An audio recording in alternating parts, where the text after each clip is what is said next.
Earlier this year, architect Piers Taller and me, Kieran Kong, brought ingenious technical tricks and innovative design to people making home improvements on a tight budget.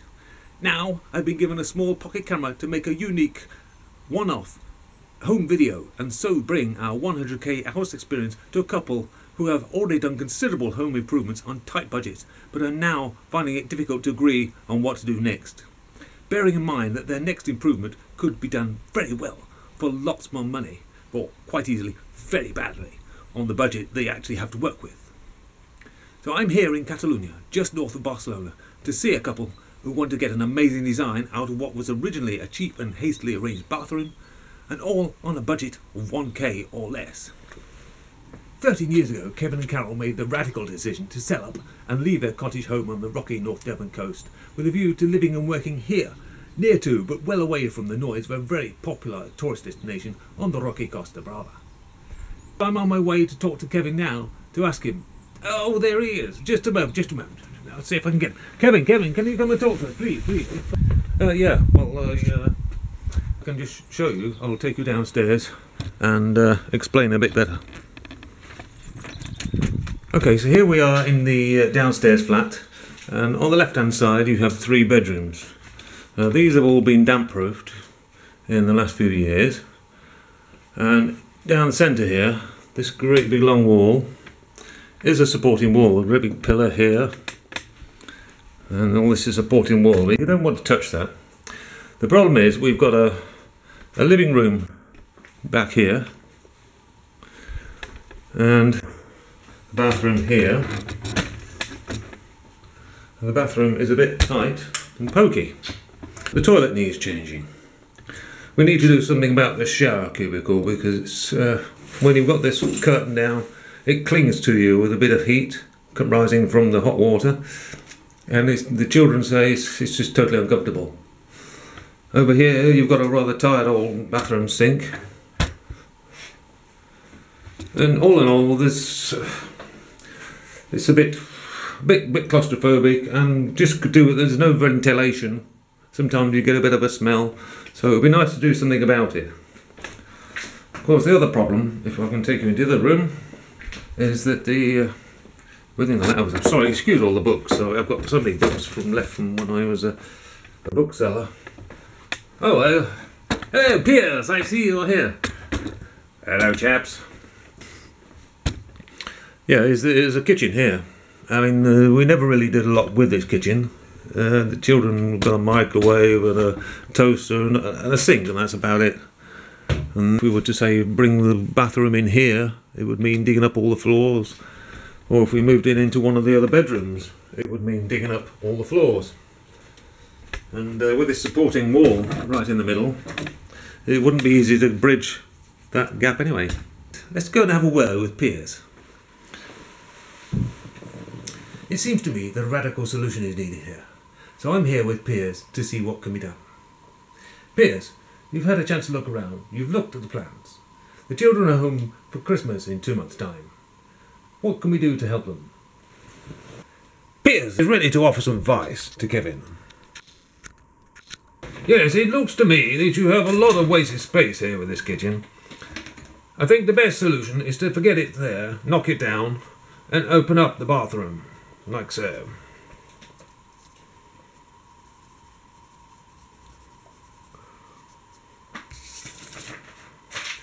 Then you start with opening up the bathroom. You cut an opening here, remove that bit of wall. Then what I suggest is you take the shower tray and build a new wall around it, like so.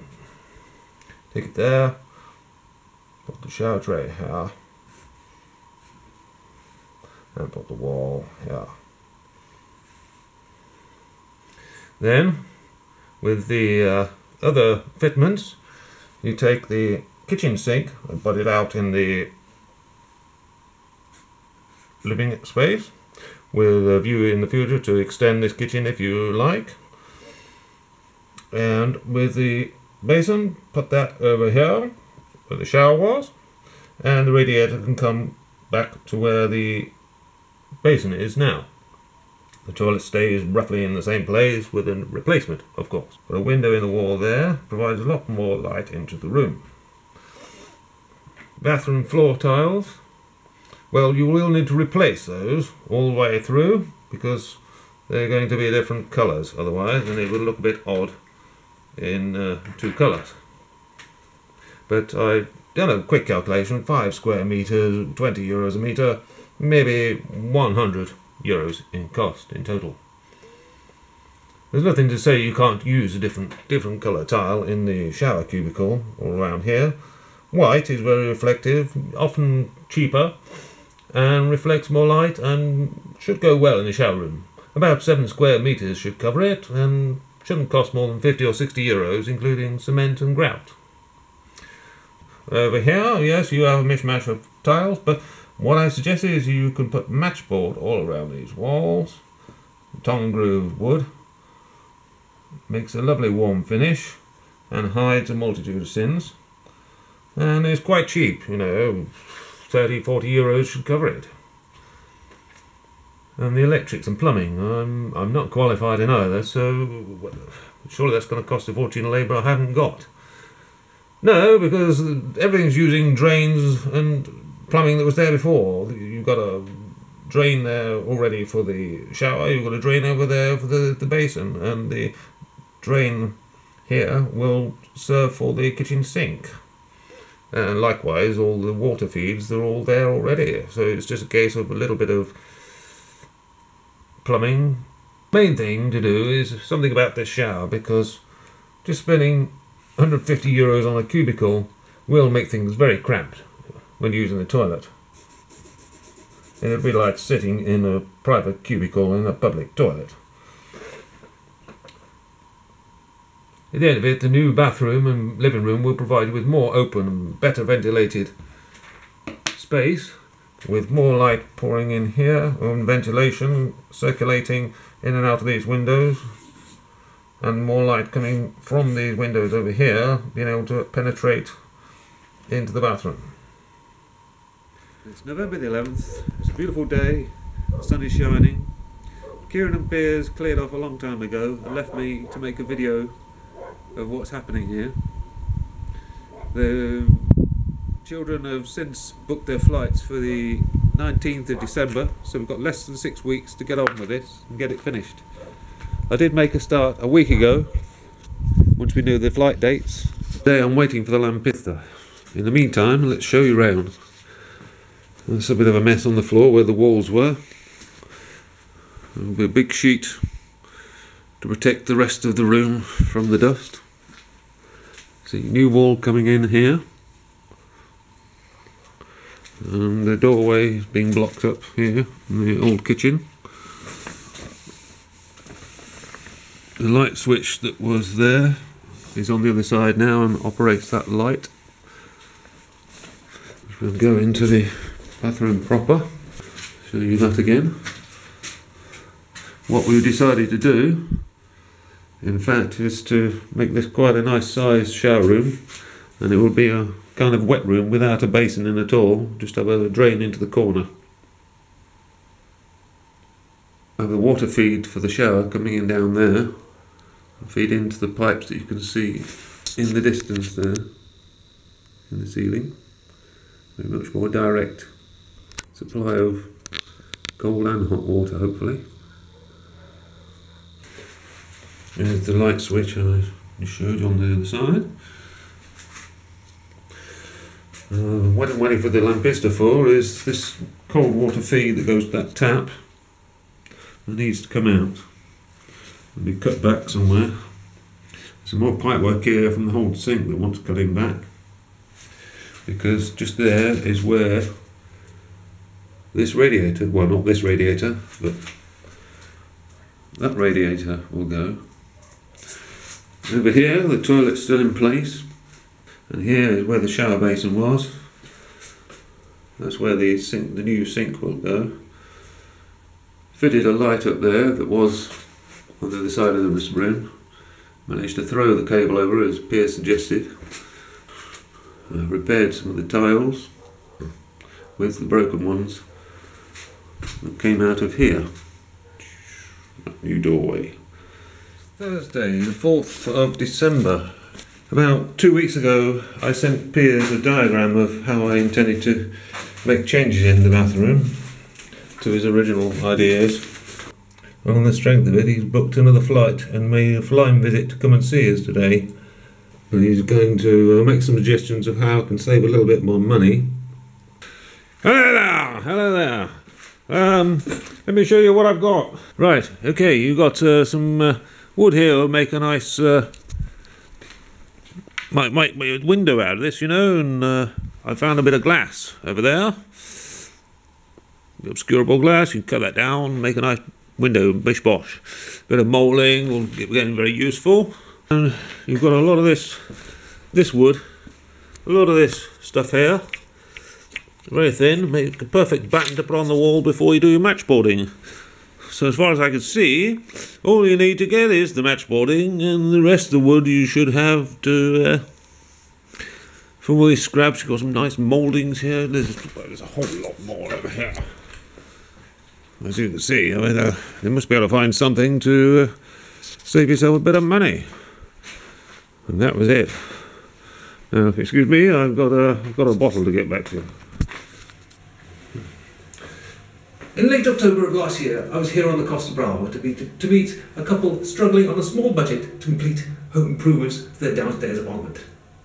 Having already damp-proofed and redecorated 3 bedrooms 3 years ago, their next task was to improve a tired and messy bathroom and to make long-term plans for making better use of the remaining space in the flat. Their adult children were due to visit before Christmas, so time was of the essence when I invited fellow architect Piers Toller to offer some guidance. Piers returned in early December to see how Kevin was getting on and to offer some more encouragement, for there was still lots of work to do. Now, in February 2015, we're back to take a look at the results and to find out if radical and innovative design really can be achieved on a budget of 1k or less. The hand basin and taps look new, and the toilet looks like it's had a complete revamp. And over here, the grotto-style archway, which leads through to the new, much large shower room that I was expecting. And the use of wood has made the whole place seem a lot cosier. On the floor, the tiling comes straight through, all on the same level, which makes the whole room seem like one instead of 2 halves. Now, of course, to extend the bathroom, it must have taken quite a bit of a toll on the kitchen on the other side. So let's go and see what's happened to the rest of it. Ah, there's Piers. Hello, chaps! I think Piers is in another world. Excuse him a moment. There's no sign of a kitchen. Nonetheless, there has been considerable work done. Yes, that's where the kitchen was. Roughly where the painting is. Across to there. Some filming delays, and with the plane to catch, Piers and I have left Kevin and Carol in peace to enjoy the fruits of their labours. I had a chance to ask Kevin how he got on with the tight budget he was working to. He's given me a breakdown of the figures. His original budget to replace the main bathroom fittings and install a shower cabin was €350, with a contingency of another €150 to give Piers and I some room for extra design ideas. But after getting a quote for just the cabin of €290 without fitting, he accepted that Piers' ideas had merit. However, even without that measured expenditure, the radical redesign we had in mind costed out at around €650, plus whatever the plumber would charge. But seeing the potential, he felt that he had no other choice to go for it and looked for more savings on the way. The result was extraordinary, with a bright and beautiful bathroom and spacious wet room, and the final tally was €670, all inclusive. So with the €320 they spent earlier on the damp proofing and the redecorating of 3 bedrooms, their total expenditure for a semi-structural makeover was therefore less than 1k, proving that when the bill says, gotta be expensive, there's always an alternative.